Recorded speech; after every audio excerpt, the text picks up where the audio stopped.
Ladies and gentlemen, I am thrilled, I'm telling you, I'm thrilled to have this wonderful guest today. She is a Washington State Representative, Cindy Ryu, and I want to thank you for your time to be on our program here today. We're going to talk and go back to your ancestral history, i.e., Korea, and talk about your experience of coming to the United States. But before I do that, I want to highlight that you are the very first Korean American woman to be a mayor in the United States, in the state of Washington. Congratulations. Un aplauso. Yeah, thank you very much. That's right. You have gone through the educational system. You got your bachelor's in the area of microbiology and then your master's in business. So what a great feat to be able to jump in those two fields. I'm not sure I could have done it, but hats off to you. And thank you. And I now understand now that you are representing the 32nd district in Washington State. So thank you for being on the program.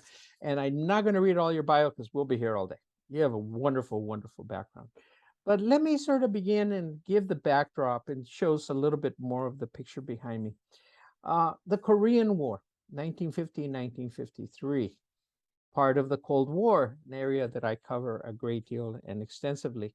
And another person that you and I share as a mutual friend is Maja Devine. We want to thank her for putting us in contact with each other. The war. What a part I want to add on to is usually to say Korea War, Cold War are usually meshed together. However, the point that I always put together in the middle of that is that we're talking about an incident where now nuclear armament can be used on a large and small scale. Yes, the Japanese war ended, but now they're making smaller components of the bombs. Now they can deliver it through artillery. Now the Russians in 1950 have their own atomic bomb. So it's not the same thing as World War II. We're on a whole new level, entering a new era, and Korea is caught in the middle of this new squeeze of Cold War. We're going to get to that point. But first of all, let me go back to your personal life. Please tell us, what was it like for your family and yourself to grow up in the middle of chaos? So, just for the record, I was born after the war because my mom and dad, my mom was a teenager as she was being displaced from what is now North Korea. My dad, fortunately, even though he is from what is now North Korea, he was attending a fishery school in Busan. So he was safely tucked away out of the way of the, I guess, the initial portion of the Korean War. But obviously, as every other able-bodied young man, he did go to war. And even though he had been trained as a teacher, he did pick up the great skill of becoming a mechanic. So after the Korean War, when they hurried up and got married, because I believe my mom was 22 and he was coming up on 30, so he was becoming an old man. So his sister and mom said, "You need to hurry up and get married before everyone goes back home and gets dispersed." I mean, not that they could ever go back home because their homes were now behind the DMZ. But they did get married right after the Korean War basically went into armistice. So I am a product of South Korea recovering from the Korean War, having heard many war stories from my mom as well as extended family, how my grandmother managed to get the other siblings safely across the bombed out river after they were a little bit behind. And so she had to negotiate with the very few boats that were available to cross refugees across the river. And she could not get my grandma, a very entrepreneurial, very strong woman who lived to be 98 after Oh, wow. she lived a long time. And she did get all her grown children across the Han River by buying the boat because she could not rent it because it was crazy in those days. And she made a bargain of, hey, I'll give you a boat back as soon as my family's on the other side safely. And so, it was a bargain for the boat owner. So Wow. yeah, so stories like that are what I live with and grew up with. And obviously, South Korea was much poorer and much more of a devastated economically than what North Korea was. And to be honest, some of my cousins were in North Korea or were born after the Korean War and after the DMZ was drawn. So for a while, as you know, North Korea was much richer than South Korea. And, that poverty that everyone shared was my childhood.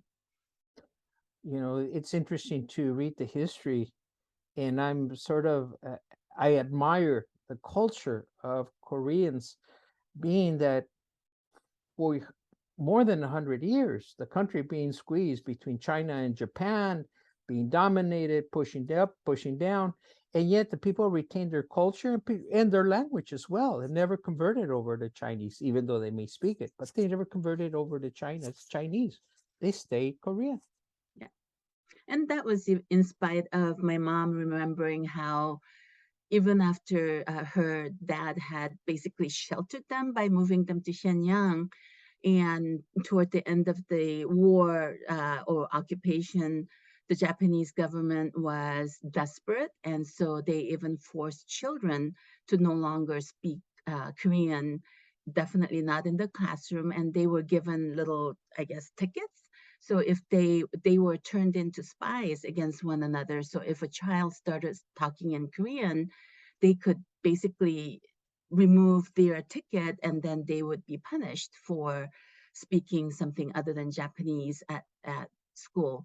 And then even my grandfather, she remembers how everyone had to convert their names, Korean names, into Japanese names. And so my maternal grandfather used Kim, and then he added, but the Japanese pronunciation of it, and then like a village sounding one. So it sounded Japanese. So they had to be very creative in how they kept the culture, but hidden from the government, the Japanese occupying government, so that they could secretly be Korean and yet not be being punished for practicing their culture or language or even keeping their Korean names. So yeah, it was very not a good time, not a good relationship. And so that carried over obviously to post occupation and post Korean War into how, especially the older generation,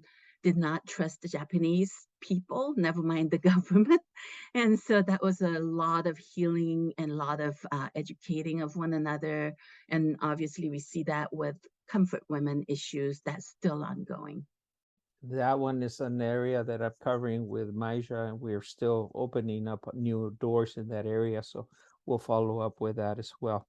How do you feel you were personally impacted by the stories of your family as you keep hearing them? How did that impact your development? Yeah. So I was a very cautious child, and especially being the sole female among four siblings, I have very smart brothers, one older and two younger, very accomplished.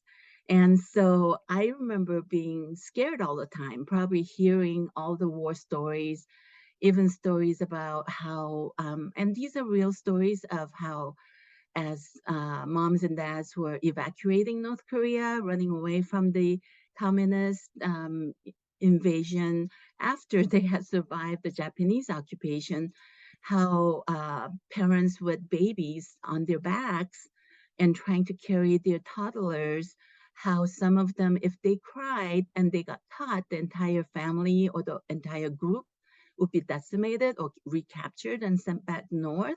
And so one of our friends later on that we met in Seattle area, he described how he had a very bad cold and his hearing is impacted because they could not treat him and they had to basically muzzle him because they didn't want him to cry. And so he ended up with a very bad ear infection along with his entire face, I'm sure. And many of them, that particular age and a little bit older men and women, uh, th- obviously malnourished, much shorter than they should have been because they have much taller children with better nutrition. And so, we're still living with the physical and emotional impacts of not even living through the war, but even hearing the war. So I was blessed with very supportive mom and dad. They both agreed that both all four children, including the girl, should be educated. So we ended up in USA, and I was able to pursue whatever path of education I wanted to. And so I had very progressive dad, especially because he was a teacher and he valued education.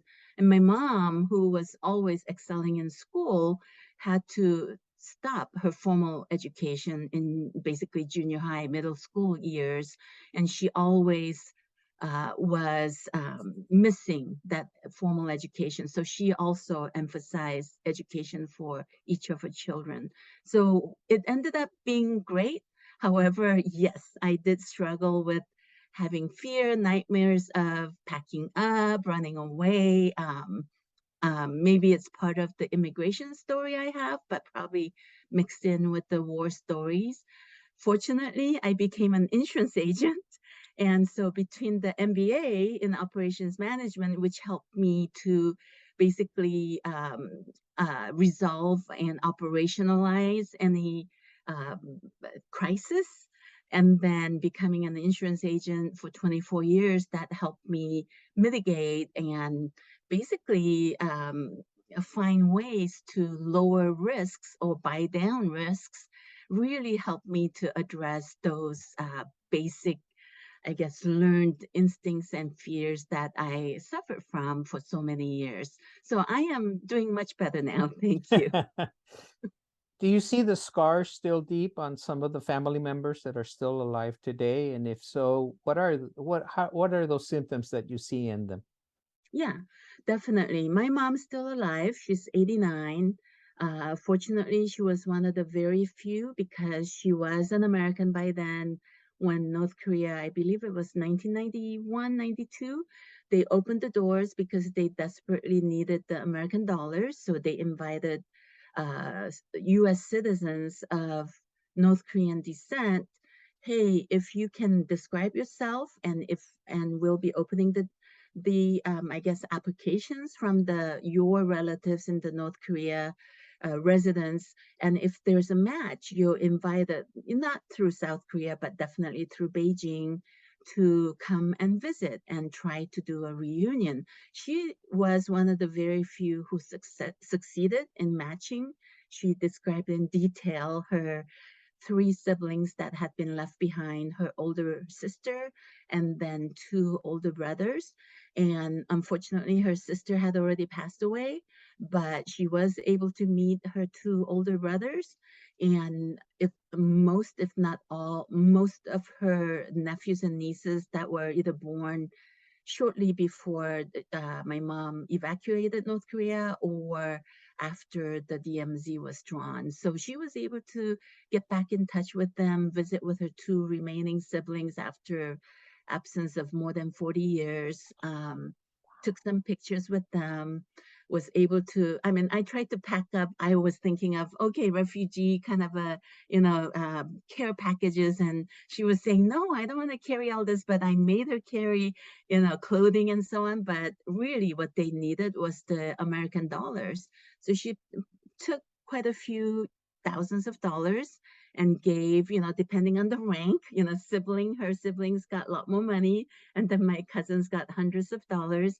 And from what I learned, and she subsequently stayed in touch by mail with some of her, at least one of her nephews. And so she was able to hear how well they were doing based on the few $100s or thousands of dollars that they were able to use to start small businesses, buy a sewing machine, start a grocery store, and so on. So, and because they don't have a banking system, They had to carry the money on themselves, and one of my uncles had to go back and forth to a hospital, and he lost all of that money. But at least some of it was put to really good use, where it elevated their living situation, which obviously had changed considerably because South Korea was poorer, North Korea was doing better, and then as they declined, South Korea was elevating, and those of us who were able to emigrate to other countries where we could increase earnings or even send back money home to South Korea when they really needed it. And for my cousins and uncles in North Korea, when that one time mom was able to carry in currency as well as, of course, also send money subsequently, so that just to help them, just to give them a little extra resources so they could get a tiny bit ahead, was very satisfying. But yes, definitely the scars and the separation that now 2, 3 generations, and some of them we haven't met. And with my mom's passing, eventual passing, that memory will be gone. So all that will be left will be the photos and the letters that she exchanged. I have a quick story to share.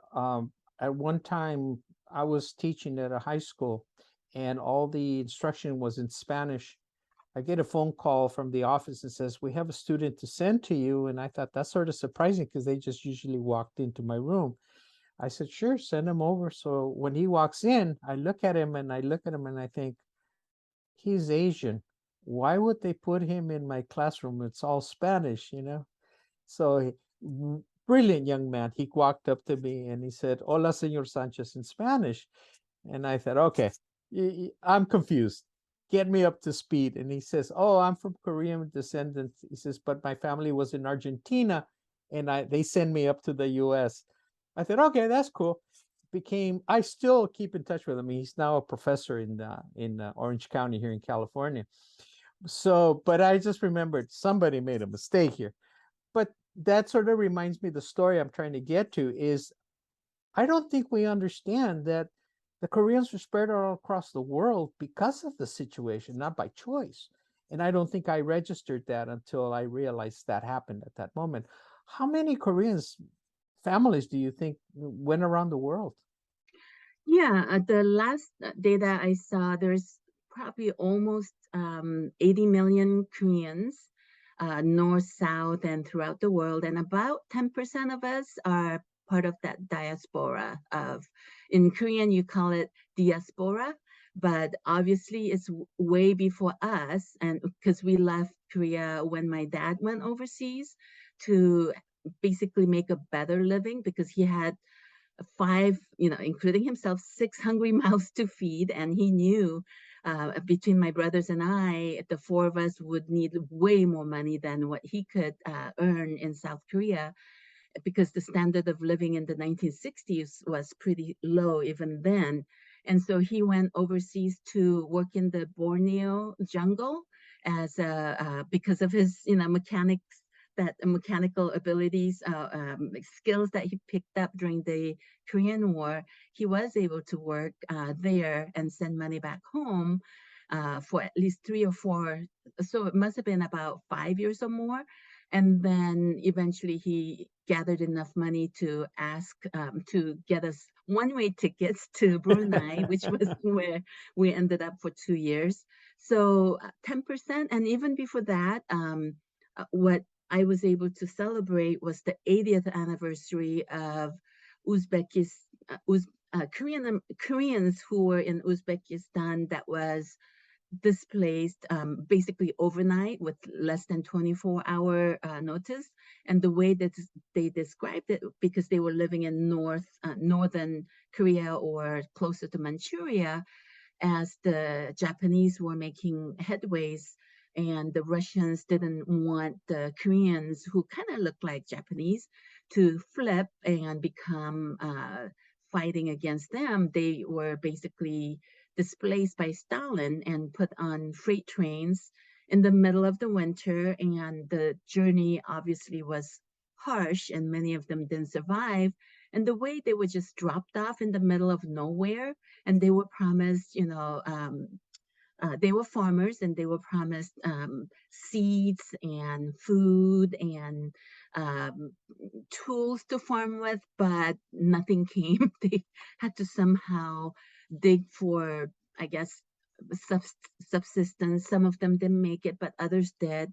So they were basically five generations of Koreans that were living in Uzbekistan, and they invited me and a few other overseas Korean politicians to join them. And I was privileged to be there. And it was super sad, but at the same time, because of the history of how they ended up there, but over the generations, how they, in spite of all difficulties, they survived and they were actually thriving.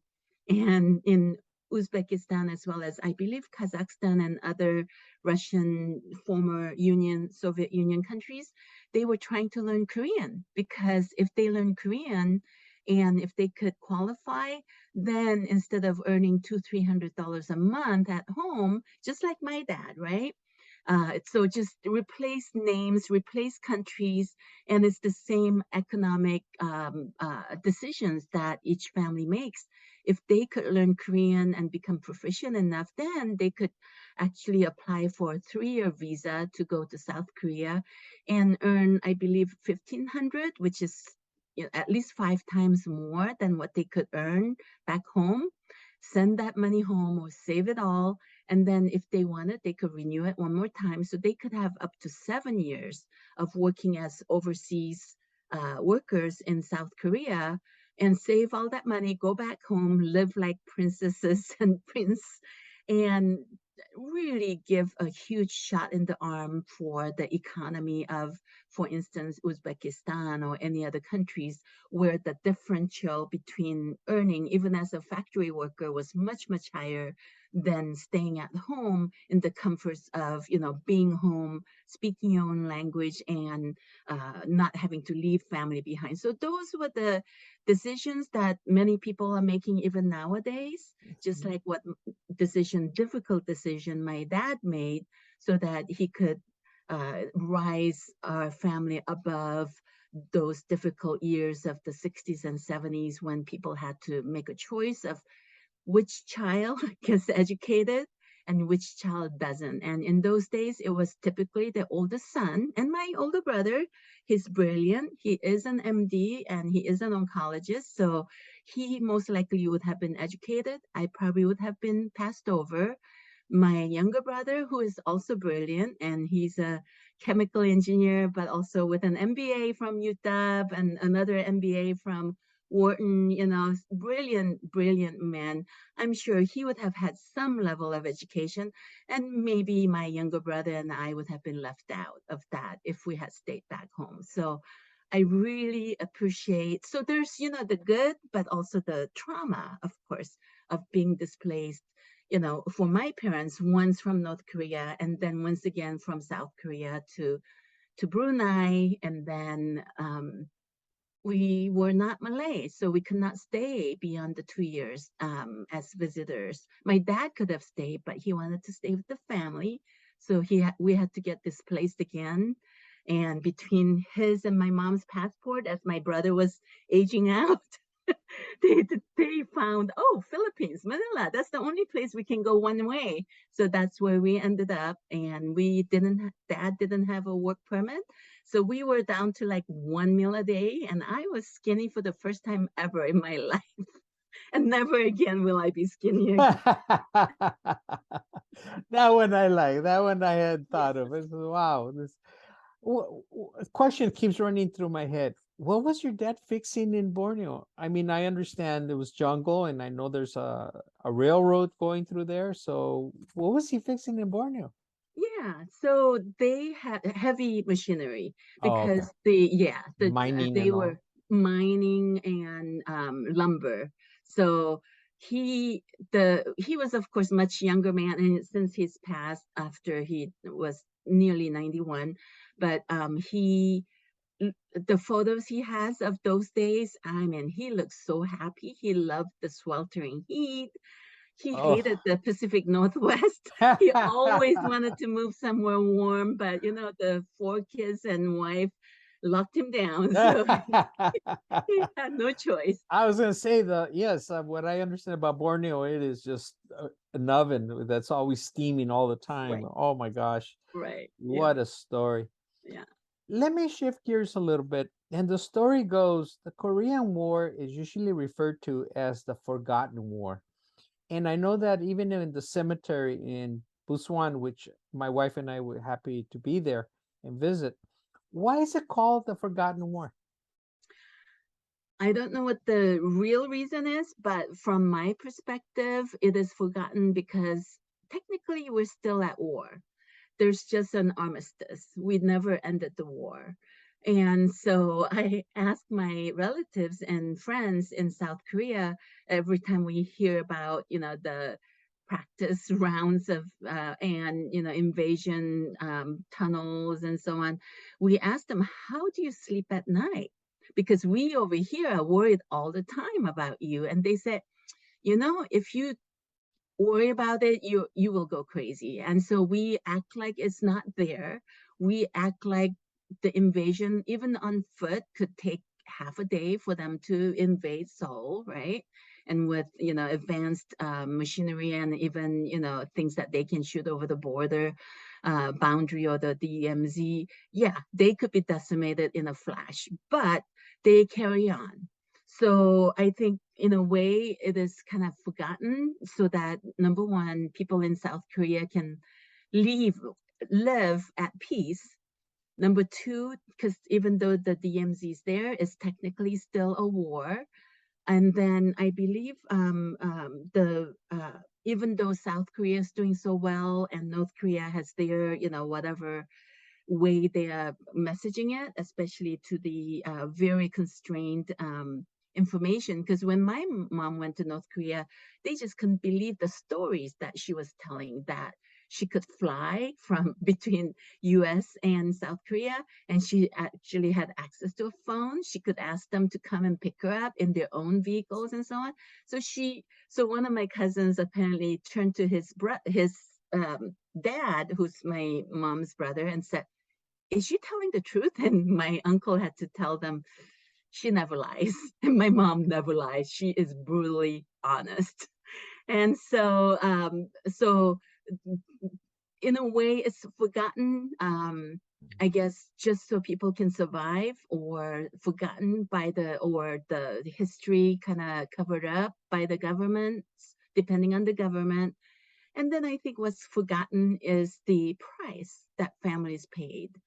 Many lives were lost, many families were separated, or they became orphans, even though technically maybe their parents might be alive, but they were too young, they got separated in the streets, or some of them were given up so that the parents wanted their children to have better lives overseas. So all those costs that children, women, uh, um, and men sacrifice, I think the cost that we paid, not me, but everyone paid, was significant and have we forgotten. And then of course, as we mentioned, the comfort women and the war slaves that were supposedly paid, but how really were they paid, and was it really voluntary? Just like my grandfather, because he loved his children so much, he had to displace them from North Korea to Shenyang just to get them out of the war's path, left his oldest son to farm in North Korea. But, he started another farm in Shenyang because that's all he knew how to do, kept the families fed, including not only his own, but also the other families that needed to be working productively, and so they would not starve to death in a foreign country. So all those sacrifices and prices that everyone paid, maybe we've forgotten a little too easily. There was a conversation I was having in Los Angeles one day, and question was raised: why do Koreans always pay cash for everything? And I, hadn't come across the question. But then as time went on, I started to think about it. I said, I don't think they see the possibility that everything will be stable in their country, for a long time, being having all this background and experience as well. Has the culture of Koreans in South Korea changed and sort of adapted, like you said, now knowing that you have to live with these horrors and put them aside and continue forward? Do you see the new generations forging ahead where they still remember, but they're also adapting to the modern era? Oh, definitely. My parents having left South Korea in the 60s, I call it their film kind of stopped. So Ah, so their perspective of the world, the Confucian way, the old country way, I mean, it was super hard for me being having and so their view of the world was very much old country. And yet, when I go to Korea, they have moved on. They are so much more adaptive. They have actually progressed even further than, in my opinion, Americans have. I mean, for instance, reproductive health, right? Koreans see it as a healthcare issue. We are fighting in the United States about whether women should have access to uh, reproductive health or not. This is the 1960s and 1950s fights that we were having, that we're rehashing here in America. While in South Korea, they've moved on. It is a women's and it is a healthcare issue. And if you ever try to imbue the American, I guess, values on South Koreans, they'll just look at you like you're crazy. And so South Koreans have progressed much faster than we have. As you know, they are much more connected than we are. They they look at me using checkbooks and they kind of look at, oh, that's so old school because and everything including technology and even fashion, I call Seattleites at least 5 years behind South Koreans. And rightly so, because that's where they are tested, especially luxury goods and other other fashion, or I guess trends, whether it's technological or fashion or anything else. They test it out in Korea, and if it works, then they roll it out to the rest of the world. So they are now trendsetters, and we here, if I buy anything from South Korea, I have to wait 5 years before I can wear it. Otherwise, it's something weird, right? So yeah, they have definitely moved on, and we are plodding along here in Washington State. wow. So I think you sort of answered my question. What can we learn from South Korea, being that it's so highly technologically advanced? But you answered that question. One question I do have about that, and sort of tapping into your background in business, how does your country, how does Korea um, become so progressive, being so small with so little resources? Yeah. I can't fathom. I mean, Japan is huge in Right. comparison, geographically. How did it become so Right. strong to grow in the way it has? Right. I think it goes back quite a few hundred years.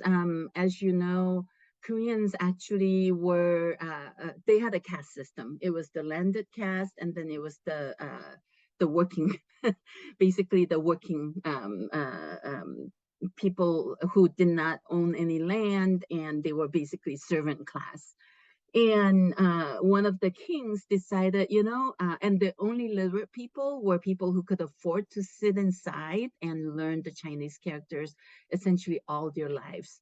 And the working people could not get ahead because they could not learn Chinese, and they did not have time nor the access to teachers. So one of the wise old kings, he commission wise men to come up with an alphabet, I guess, or the phonetic characters. And so the Korean phonetic characters are very easy to learn. You could literally learn it in half a day. But of course, learning the meanings and how to put them together would take you much longer than that. So that basically equalized and made becoming literate much, much faster and much more accessible. So I would say literacy rate in South Korea and even beyond, even in Uzbekistan, if they decided to learn Korean, at least they could learn how to read it and pronounce it, even if they might not understand the meaning of it. very easy. So I think that started it. And then, of course, with the emphasis on the path to being landed or earning position or even power and money was the brush. If they knew how to compose, because the various kings would have uh, testing days, they would call for scholars to come, and the ones who responded and composed the best um, response, whether it's a short poem or whatever, then they would get a title, they would get land, they would become very eligible. All of a sudden, all the rich men would bring their daughters, eligible daughters, to be married to them. And so the power, so versus the European, the old model, right, where you needed to learn how to use a sword or lance, and you needed to learn how to ride a horse very well and to conquer.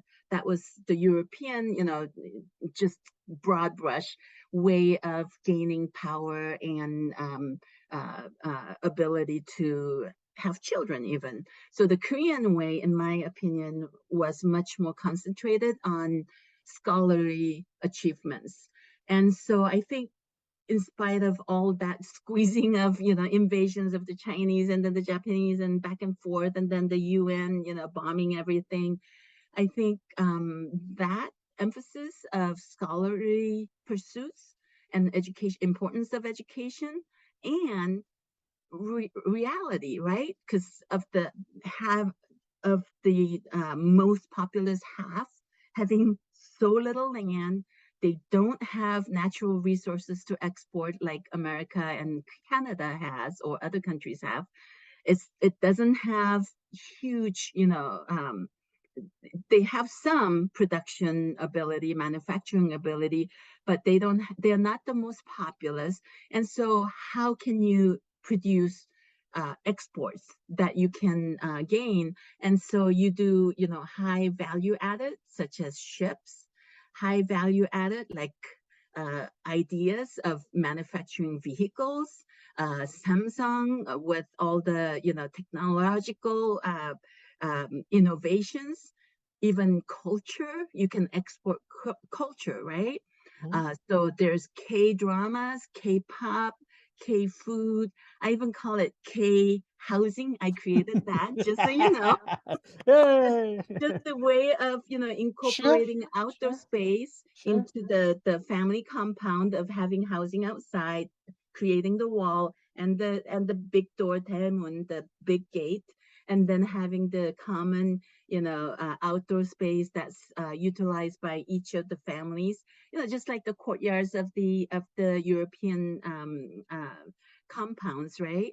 So those, I think that innovation is encouraged by both the Korean government as well as survival tactic of Koreans, who are always looking for new ways of course, progressing, but also earning a living. Sounds to me like following the progress is a way to cure oneself, to give one resources, uh, obviously monetary, but also a mental direction rather than sitting down and saying, oh, how terrible things are. It said, let's put our energies into something positive that we can strengthen ourselves. I hadn't seen that until you mentioned it. So thank you for that insight. I really enjoyed that. Unfortunately, we're coming to the end of the show, but I'd like to give you some time for your closing statements. But I've learned a great deal, and I'm sure our viewers and listeners will also do so as well. Yeah, thank you so very much for this opportunity. This has been very fun to think about how we actually, as many of us diaspora, part of diaspora, and we all have our immigration histories, whether it's one or two or 10 generations away. And so I really appreciate all the benefits in in spite of all the burdens that I may have carried on from my legacy, my family's legacy. But it's been so interesting, but also uh, um, eye-opening to learn from others. And so I think we can help each other by listening to one another and learning from one another, and definitely not forgetting history, because that's the only way we don't uh, repeat mistakes, or at least not as costly a mistake, so that going forward we can peacefully work with, live with one another and help each other up. I find your story of Korean people, Korean culture, Korean heritage being a very strong story of hope. And I get that. I've gotten that from the literature, but I think you brought it to greater surface. Like you said, the finding themselves in the squeezing between China and Japan, and still being able to maintain heads up high, sense of honor, and despite even the present day threats, still the ability to look forward and maintain a really positive outlook. It's something I'm learning from you. So I want to thank you, and I hope that all of us that watch this also um, gain insight of how we can live better. So thank you very much to you, and I very much to the Korean culture, everyone else who has taught me bits and pieces that truly how courageous Korean people are. So thank you Thank very you. much. I wish you continuous success, and I want you to come back when we do the shows on the Comfort Women. Again, this is in the plan for 2022, but this is also a very strong issue, especially since we cover the survivability, if I can call it that, of women. So thank you very much And the for being here. strength of women. Yes. Thank you very much. That's even better wording. Thank you very much. Thank you for Thank being with you. us.